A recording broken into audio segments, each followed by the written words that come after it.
नमस्कार, नवतेज टीवी देख रहे हैं आप और मैं आपके साथ हूं चंदा यादव। बुलेटिन की शुरुआत करेंगे। पंजाब के किसानों के दिल्ली कूच का आज तीसरा दिन है। फसलों के लिए एमएसपी की गारंटी समेत बाकी मांगे पूरी कराने के लिए वह हरियाणा के शंभू बॉर्डर पर डटे हुए हैं। यहां हरियाणा पुलिस ने 7 लेयर की बैरिगेटिंग और आंसू गैस के गोले छोड़कर 3 दिन से किसानों को रोका हुआ है। किसान राजपुरा रेलवे स्टेशन पर रेल पटरियों पर बैठे हुए हैं और ट्रेनों को रोक रही है। दिल्ली के सभी बॉर्डर पर सुरक्षा के पुख्ता इंतजाम भी किए गए हैं। किसानों को रोकने के लिए बैरिकेडिंग के साथ साथ बड़े कंटेनर भी लगाए गए हैं। ड्रोन से सीमा की निगरानी की जा रही है। किसानों के विरोध के बीच लोगों को अपने दफ्तर जाने के लिए कड़ी मशक्कत करनी पड़ रही। जाम की वजह से लोग समय पर दफ्तर तक नहीं पहुंच पा रहे और इसी बीच किसान नेताओं ने केंद्र सरकार से बातचीत के प्रस्ताव को स्वीकार कर लिया है। गुरुवार यानी कि आज शाम करीब 5 बजे यानी कि कुछ ही देर बाद चंडीगढ़ में तीसरे राउंड की बातचीत होनी है और इस बातचीत के दौरान केंद्र सरकार की तरफ से कृषि मंत्री अर्जुन मुंडा, वाणिज्य और उद्योग मंत्री पीयूष गोयल, गृह राज्य मंत्री नित्यानंद राय शामिल होंगे। विपक्ष भी अब सरकार को इस पर घेरने लगा है।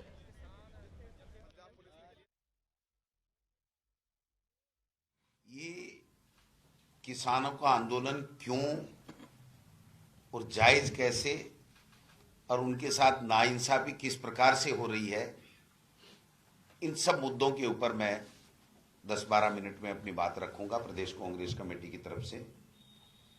सबसे पहले तो मैं भारतीय जनता पार्टी के 2014 के जब मोदी जी को देश के प्रधानमंत्री का उम्मीदवार बनाया था, उनके घोषणा पत्र की बात करना चाहूंगा कि उन्होंने 2014 में अपने घोषणा पत्र में लिखा था कि किसानों की उनकी लागत का 1.5 गुना मिलना चाहिए, ये हम लोग सुनिश्चित करेंगे। 10 साल बाद में वो नहीं कर पाए। फिर देश के प्रधानमंत्री ने फरवरी 2016 में ये कहा था कि 2022 तक हम लोग किसान की आमदनी को दोगुना करेंगे। वो किसान की आमदनी आज तक दोगुनी नहीं हुई। इसी दौरान उन्होंने बीच में 3 काले कानून लाए, 15 महीने तक संघर्ष किया। 3 काले कानून वापस माफी मांगते हुए देश के प्रधानमंत्री ने किसानों के आंदोलन को के आगे झुक करके माफी मांगी और वापस 3 काले कानून लिए और एक कमेटी बनाई और उस कमेटी में कहा कि यह कमेटी फैसला जल्दी करेगी कि किस प्रकार से आपकी मांगों को हम लोग माने और किस प्रकार से जो मुद्दे हैं किसानों के, उनका हम इस कमेटी की राय के मुताबिक फैसले करें, जिसमें एमएसपी भी एक महत्वपूर्ण मुद्दा था कि एमएसपी पे कानून लाया जाए। फिर मैं कहना चाहता हूं कि किसानों की ऋण माफी की भी बात भी थी, जिसमें 72,000 करोड़ रुपए के किसान के कर्जे माफ मनमोहन सिंह जी के समय हुए थे। तो ऐसा नहीं है कि सरकारें किसानों का कर्जा माफ नहीं करती हैं और हमने भी 16,000 करोड़ रुपए यहाँ पर राजस्थान में कांग्रेस की सरकार ने किसानों के माफ किए।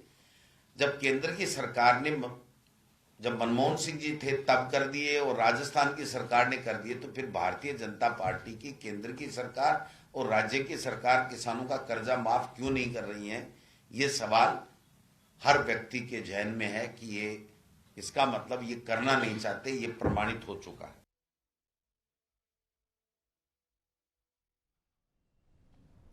उधर कांग्रेस नेता प्रमोद तिवारी ने किसानों के मुद्दे को लेकर केंद्र सरकार पर जमकर हमला बोला है। प्रमोद तिवारी ने कहा, सरकार किसानों की मांग मानने के बजाय उन पर आंसू गैस के गोले दाग रही है। उन्होंने सरकार को किसान विरोधी बताया है और कहा कि सरकार अपनी नाकामियों को छिपाने के लिए किसानों पर कार्रवाई कर रही है।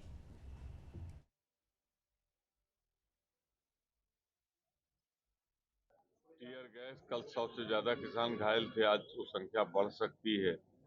जो हिंसा हो रही है ये केंद्र सरकार अपनी नाकामी छिपाने के लिए कर रही है। पूंजीपतियों के दबाव में न्यूनतम समर्थन मूल्य नहीं घोषित किया जा रहा है। स्वामीनाथन जी को तो जरूर दे दिया गया भारत रत्न, पर न्यूनतम समर्थन मूल्य, जिस पर पिछली बार 700 लोगों के बलिदान देने के बाद आंदोलन स्थगित किया गया था। उधर राजस्थान से राज्यसभा के लिए भारतीय जनता पार्टी के प्रत्याशियों ने नामांकन दाखिल कर दिया है। बीजेपी के राज्यसभा प्रत्याशी मदन राठौड़ और चुन्नीलाल गरासिया ने विधानसभा पहुंचकर अपना नामांकन दाखिल किया। इस दौरान सीएम भजनलाल शर्मा, पूर्व सीएम वसुंधरा राजे, बीजेपी प्रदेश अध्यक्ष सीपी जोशी, पूर्व प्रतिपक्ष नेता राजेंद्र राठौड़ उपस्थित रहे।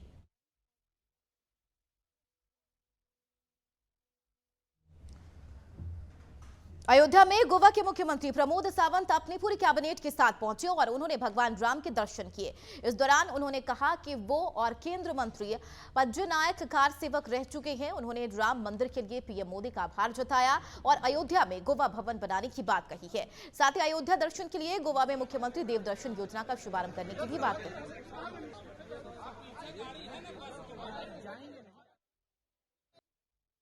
गोवा के हमारे सभी मंत्रीगण, विधायक और हमारे साथ में हमारे स्पीकर साहब और इवन तो केंद्रीय मंत्री श्री पज्जू नाइक सभी आज रामलला का दर्शन लेने के लिए हम अयोध्या आए हैं। मन बहुत प्रसन्न होता है। इसी अयोध्या राम मंदिर बनाने के लिए गोवा से पहले कार सेवक आए थे। हमारे केंद्रीय मंत्री श्री पज्जू नाइक ये कार सेवक भी रह चुके हैं, 2 बार कार सेवा में यहाँ पे आए थे। आज हमारा मन प्रसन्न हुआ है और हम बहुत खुशनसीब समझते हैं कि हम रामलला के दर्शन के लिए आज अयोध्या में आ सके। मैं पूरे गोवा के लोगों के प्रतिनिधित्व कर रहा हूँ, गोवा सरकार का प्रतिनिधित्व करता हूँ। गोवा के लोगों की तरफ से रामलला का दर्शन आज ले रहे हैं। राजस्थान के सभी सरकारी स्कूलों में सूर्य नमस्कार की शुरुआत हो गई है। थांवला के राजकीय उच्च माध्यमिक विद्यालय के खेल मैदान में सरकारी और निजी विद्यालय के विद्यार्थियों ने सामूहिक रूप से सूर्य नमस्कार किया।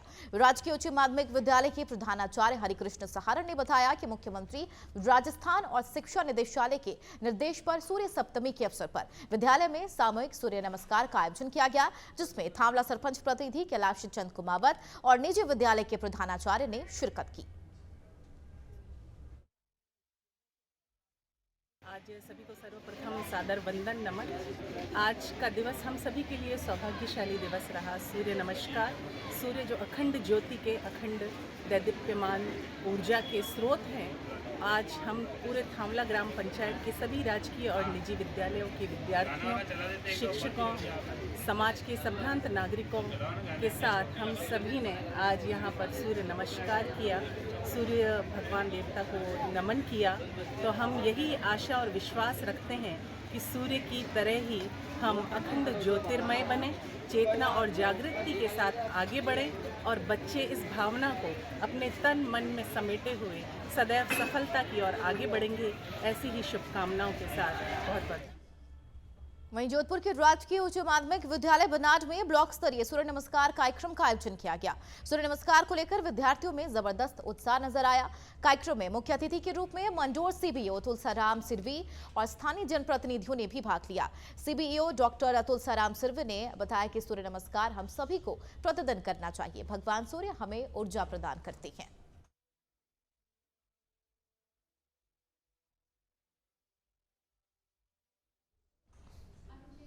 अलवर के खेड़ली कटुमर क्षेत्र के सभी निजी और सरकारी विद्यालय में सूर्य नमस्कार कार्यक्रम आयोजित किया गया।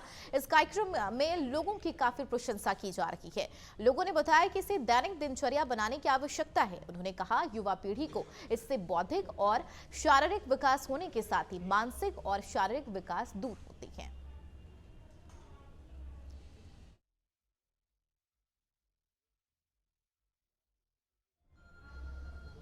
जैसलमेर में पुलवामा हमले की बरसी पर चांदन फील्ड फायरिंग रेंज में आयोजित डे नाइट युद्धाभ्यास वायु शक्ति 2024 के फुल ड्रेस रिहर्सल की गई। युद्धाभ्यास में air defence system, counter surface process operation, search और रेस्क्यू ऑपरेशन का भी प्रदर्शन हुआ। युद्धाभ्यास के दौरान भारतीय वायुसेना की प्रगति यात्रा, कठोर प्रशिक्षण और नए बदलाव को पेश किया गया। अद्भुत रण कौशल, आत्मनिर्भर भारत की संकल्पना को साकार करते हुए युद्ध विमान और आकाशवीरों विमानों के बीच रही श्रेष्ठता साबित करने की प्रतिस्पर्धा भी दिखाई।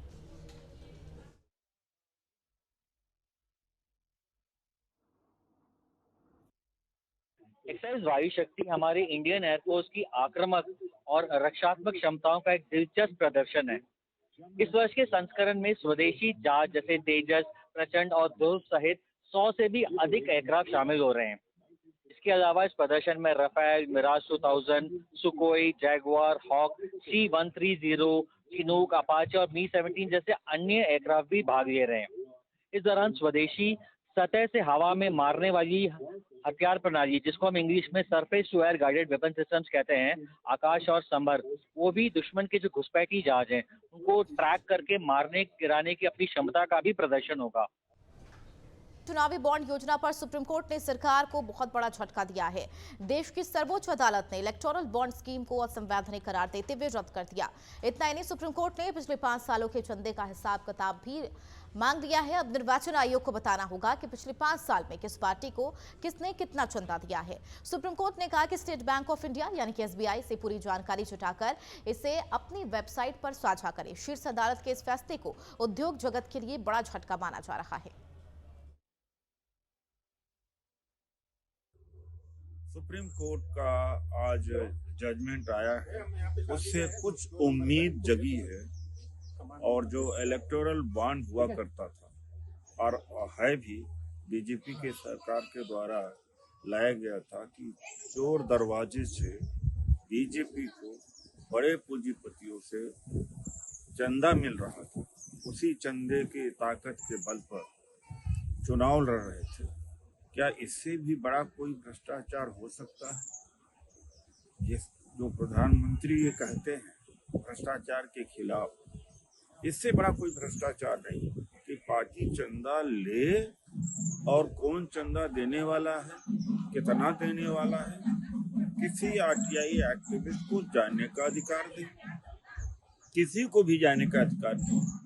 तो मैं सुप्रीम कोर्ट के जजमेंट का आज स्वागत करता हूँ और भारतीय जनता पार्टी की चोरी और डकैती अब समाप्त होगी। कम से कम ये चोर दरवाजे से जो डोनेशन ले रहे थे, विपक्ष को डोनेशन नहीं मिलता था, इसलिए नहीं मिलता था कि एसबीआई से जो बॉन्ड खरीदा जाता था उसकी जानकारी केवल सरकार को होती थी।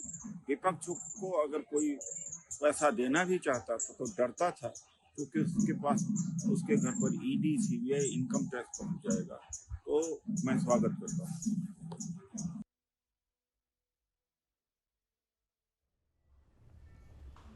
वहीं अयोध्या में बने राम मंदिर में व्यवस्था बनाने के लिए बीजेपी पूरे देश से अपने कार सेवकों को अयोध्या भेज रही है।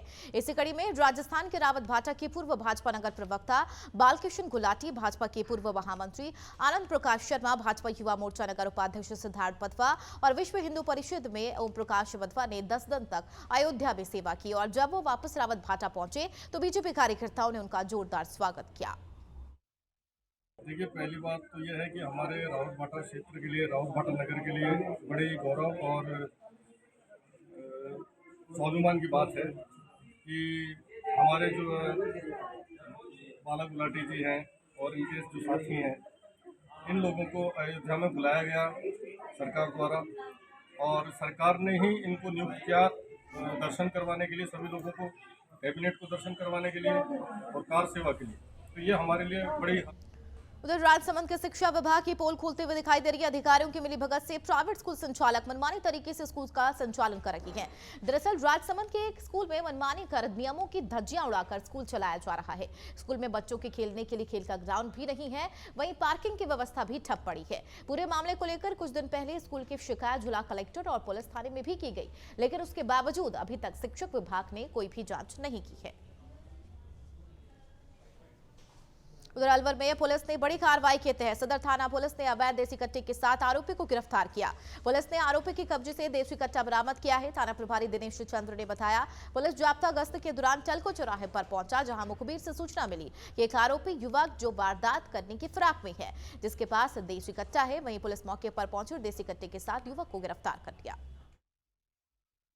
थाने से श्री योगेंद्र हेड कांस्टेबल में टीम के गश्त में रवाना हुए थे, जिनको मुखबिर खास सूचना मिली, जिस पर उनकी सूचना पर जसवंत नगर पुलिया के नीचे और एक लड़का नजर आया मुखबिर के बताए अनुसार, जिसको पकड़ा और चेक किया तो जिसके कब्जे से एक अवैध हथियार 315 बोर का बरामद।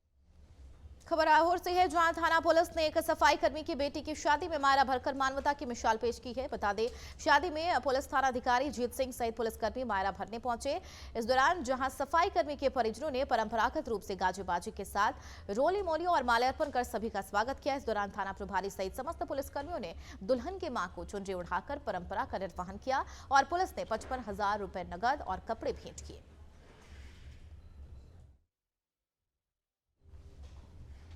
खबर यूपी के बिजनौर से है, जहां के मंझावर इलाके में एक दर्दनाक हादसा हो गया। एक तेज रफ्तार ट्रक और स्कूली बच्चों से भरी बस में जोरदार टक्कर हो गई, जिससे बस के परखच्चे उड़ गए और बस में सवार करीब 2 दर्जन बच्चे घायल हो गए।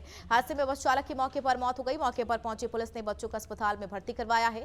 सूचना के बाद डीएमएसपी भी अस्पताल पहुंचे और मजिस्ट्रेट जांच की बात कही है। जिला बिजनौर में मंडावर क्षेत्र में एक स्कूल की बस और जो ट्रक है उसकी टक्कर हुई है।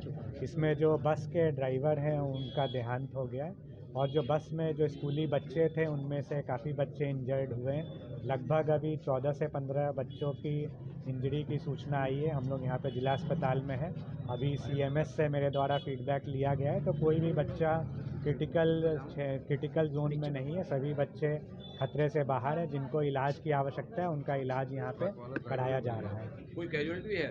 इसमें बस के ड्राइवर की कैजुअलिटी हुई है, बाकी शेष बच्चे सभी सुरक्षित हैं, उनका इलाज। खबर अलवर से है, जहां चोरों ने अब सोने, मकानों और दुकानों को निशाना बनाने के अलावा शादी समारोह को भी निशाना बनाना शुरू कर दिया है। शहर के अखेपुरा मोहल्ले में ऐसी ही एक वारदात में चोरों ने लाखों रुपए की नकदी और सोने चांदी के जेवरात पर हाथ साफ कर दिया। घटना की जानकारी मिलने पर पीड़ित परिवार ने पुलिस को शिकायत दी। वहीं थाना पुलिस में जाब्ता साथ मौके पर पहुंचा और आसपास लगे सीसीटीवी फुटेज खंगाला और घटनास्थल का जायजा लिया है। फिलहाल पुलिस पूरे मामले की जांच में जुटी हुई है।